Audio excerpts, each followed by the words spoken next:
Welcome to my Christmas update. It is a couple of days after Christmas 2023, and as you can see, I'm still alive, which is good and always surprising.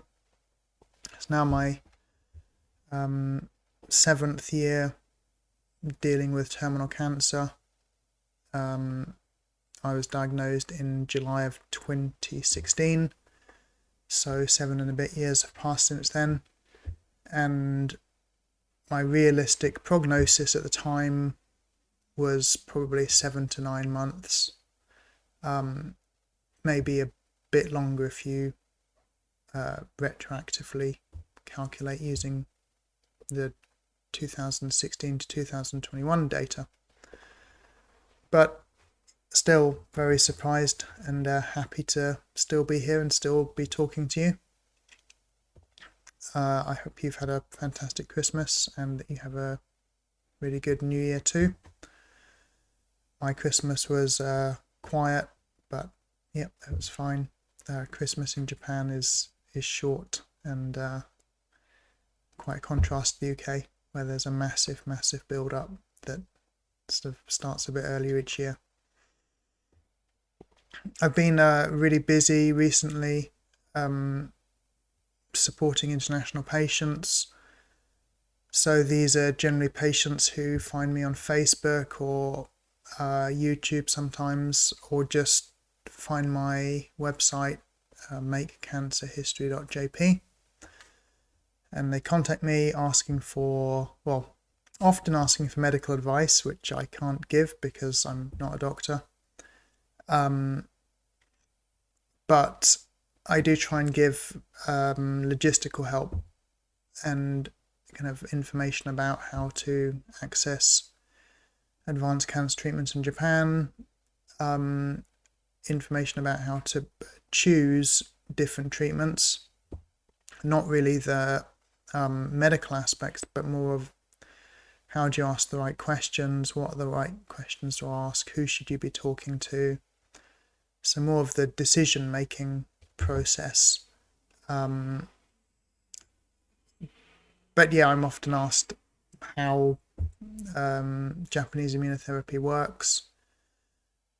And yeah, in some cases I am able to help people come here for treatment, which has been fantastic. So that's taking a lot of my time. I'm always careful not to promote any treatment. Japanese immunotherapy has worked very well for me, but by Japanese immunotherapy I mean a certain possibly unique combination of different kinds of adoptive cell transfer immunotherapy, and there's some places in Japan that do these treatments, and there's one in particular that's pioneered this treatment, and the immunotherapist there has helped me a lot to stay alive. But I never promote the treatment or any particular treatment because, well, that would be completely inappropriate because I'm not a doctor, but also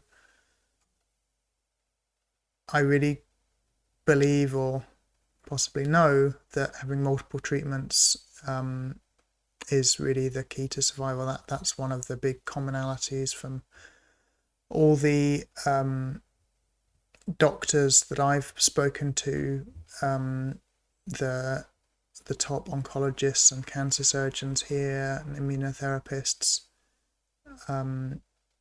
They're never tied to a single treatment.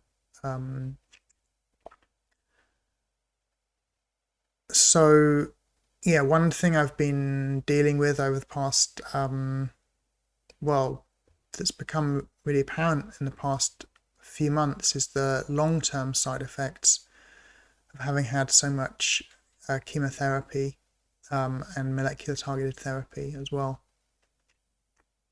And there's really not a lot of data or research into the long-term effects. Typically, as a cancer patient, you'll read about side effects of chemotherapy, and the information will always say, or what will often say, the side effects usually go 3 months after the treatment stopped. Now, for stage 4 cancer patients like me, the current thinking is there is no end to the treatment. I mean, you don't stop it. You might take a break for a bit. So it's always disconcerting to read that. But what I found is that there are now, like, it's becoming more apparent that with long-term use of chemotherapy and also molecular targeted therapy, there are maybe some permanent side effects or side effects that hang around potentially for years. I should say this is kind of part of a good thing, because it means that people are living longer and with late stage cancer, and that's why these people are able to have treatment for a long time. But of course, on the other hand, it's very concerning, these side effects, particularly the ones that relate to the nervous system. Certain chemotherapies are associated with like nervous system side effects. But what I've found from my studies is that the current thinking in the US is that all chemotherapy causes damage to the nervous system, or systems, I guess, as do all molecular targeted therapies. So one of the things that all chemotherapy seems to do is like damages the outer coating of the nerves. So nerves have like a myelin sheath, which is very important for the functioning of the nerves. So that gets damaged. Typically with nerve damage from chemotherapy, you always hear oncologists talking about peripheral nerve damage. Those are kind of like the long nerves in your arms and legs. But it seems that it also damages the central nervous system as well. For many years, cancer patients have been talking about essentially brain damage that we get, called chemo brain. I've experienced this a lot. Now, I want to be a bit careful, because it's very likely to be a combination of several things, including, for example, just fatigue. Heavy fatigue definitely has a big impact on your ability to think clearly and decision making and that kind of thing. So there are probably multiple mechanisms that are causing this effect that we call chemo brain.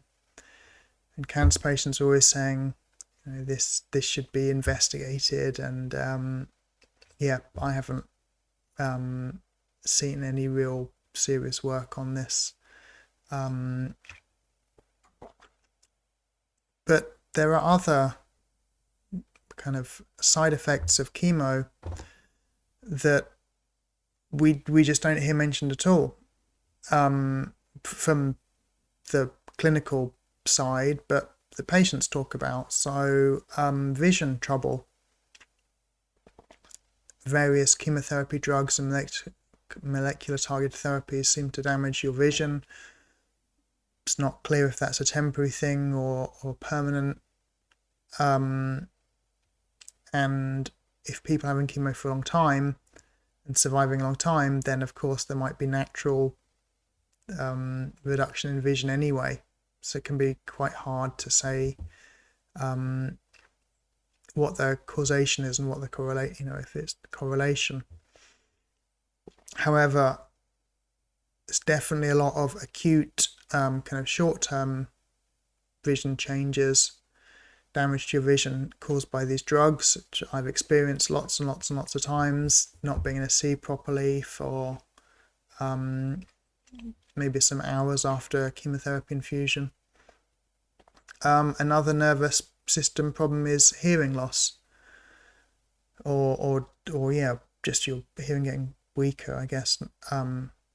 And again, there's not a lot of data. I haven't found kind of serious studies into this. And yeah, there's like an interesting bias in medicine when you talk about side effects, that conversations about side effects where nothing can really be done, it's just not talked about properly. I guess because they feel there's nothing we can do. But that's very frustrating as a patient, because there's a lot of focus on side effects that are maybe less important to us. And we're kind of wondering, like, why is no one talking about, or hopefully even doing something about, these really nasty side effects that you get from using poisons to treat people, which is essentially what chemotherapy is, and also to some extent what molecular targeted therapy is. So yeah, that's some stuff I've been dealing with, and yeah, so I seem to have a bunch of long-term chemo damage, and yeah, pretty scary stuff. On a far more positive note, one thing I've been working on with increased intensity over the last few months is getting ready to do these student health workshops for female university students here, focused on cancer, but not limited just to cancer. So ramping up to do the kind of the pilot project, which will be focusing on universities in a certain area of Tokyo called Hachioji, which happens to have something like 25 university campuses. I think they're 20 to 25, a lot. It's got 100,000 students in the area, so be doing these pilot study there, doing workshops for female students focused on cancer, and then spread it all across Japan. The aim to be regularly holding these in every Japanese university. So I've been doing a lot of work on how to scale it more than anything else. So I've been studying a lot about scaling, and where you can get leverage, or leverage as our American friends would say, that allows you to do kind of more with limited resources, how to make it sustainable, not talk about environmental sustainability, although obviously that's very good, but no, talking about getting these running regularly for many years to come. So that well, there are many motivations for doing this, but one is that in Japan, not a lot is really done on a national scale about dealing with women's cancers, despite the fact that some of them, there's really good treatments available with particularly early intervention, and various things that can be done to find women's cancers early. So it's kind of just really stupid not to be tackling this. So that's a big thing I'm working on at the moment. And already, it's just kind of resulting in some really good connections with people, which will be helpful for all my work in dealing with cancer in the future, both in Japan and internationally. So that's kind of cool.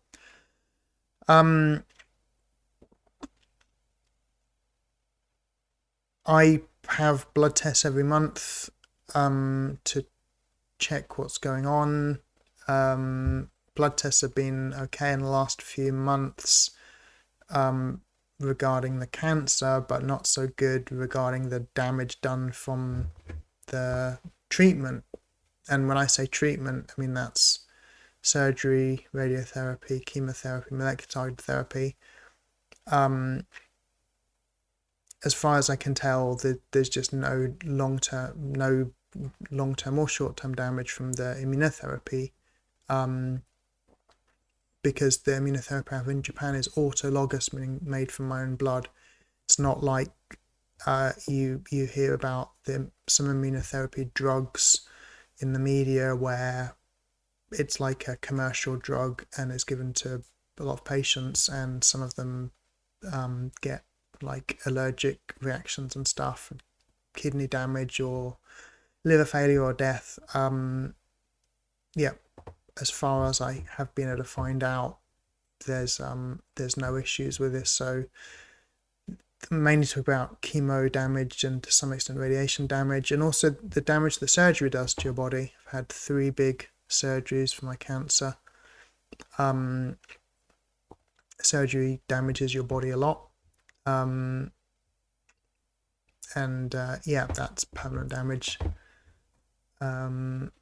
Even your liver, which kind of grows back, large blood vessels in your liver can't grow back. So when you have liver surgery and a bunch of your liver is removed, even though the liver grows back, it kind of grows back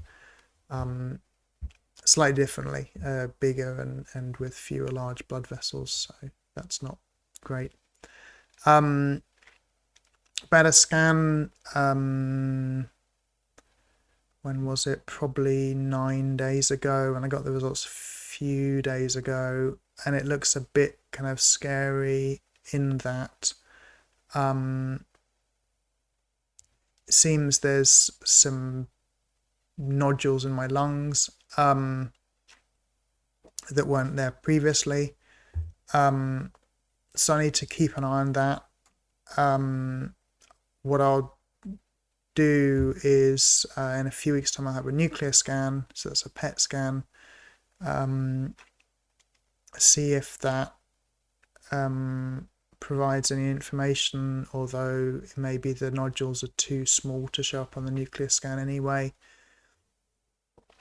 About half of all CT scans and chest x-rays showing the lungs have some kind of nodules on. In the vast majority of cases, those aren't cancer. However, when you're a cancer patient, it's quite different. And I have had cancer in my right lung before, a few years ago. It kind of spread to there, and that was treated with radiotherapy. So yeah, that's kind of a concerning thing. With long-term cancer, you kind of deal with this stuff a lot. Cancer patients talk about like SCanxiety, so this kind of fear we have when scans are coming up. So I have a full body CT scan every 3 months. That's always a bit scary to see what it's going to show. But yeah, all I can really do is wait and watch what happens, because blood tests are still fine. The 2 tumor markers that we measure, they're essentially stable and they're well within the like safe range anyway. So yeah, I just have to kind of watch and hope that these are not cancerous tumors. If they are, then I'll have to do some strong chemo maybe, which I really do not want to do. Or more fundraising for more immunotherapy, or look at any other treatment options I can find, because new treatments are appearing. You do always have to go and hunt them out. So some donations have come in over the last few months. I'm so incredibly grateful for the donations, because pays for scans, treatment, that kind of thing. But also the donations are what allows me to help other cancer patients. And yeah, that's just incredible to be able to help other people who may be in places where there are very few options for treatment, or cancer patients who just don't have access to good quality information. The main thing I'm trying to do is just get useful, clear, accurate, honest information to cancer patients and cancer carers. I've published 50 short videos on kind of medical questions related to cancer, so the difference between various treatments, stuff about managing side effects, stuff about the scans, and various tests like the N-nose test. And I've made a multi-part course for new cancer patients, although actually I've had quite a few people watch it who have been dealing with cancer for a couple of years and said they were just amazed at how much they learnt from the course. I'm still doing online kind of webinars. I've done some of those recently, and also talking to medical students, giving kind of guest lectures at Japanese universities to medical students, to get them kind of interested in cancer, but also looking at things more from the patient's point of view, which is relevant not just to cancer, but to their medical practice in general. So lots of good stuff happening. All of it possible due to your donations. Without the donations, I can't do anything really. So I am so grateful. If you can donate, please do. If you can share the donation page, that's the GoFundMe page, that's really helpful. If you can share the videos, and of course, as usual with videos, like, subscribe, share, makes a big difference. More people see the videos, and hopefully more cancer patients will get access to useful information. Okay, so next video will be in early 2024, possibly a couple of weeks time. So I hope 2024 is an excellent year for you, and please donate if you can. Please share the donation page if you can. Thanks a lot.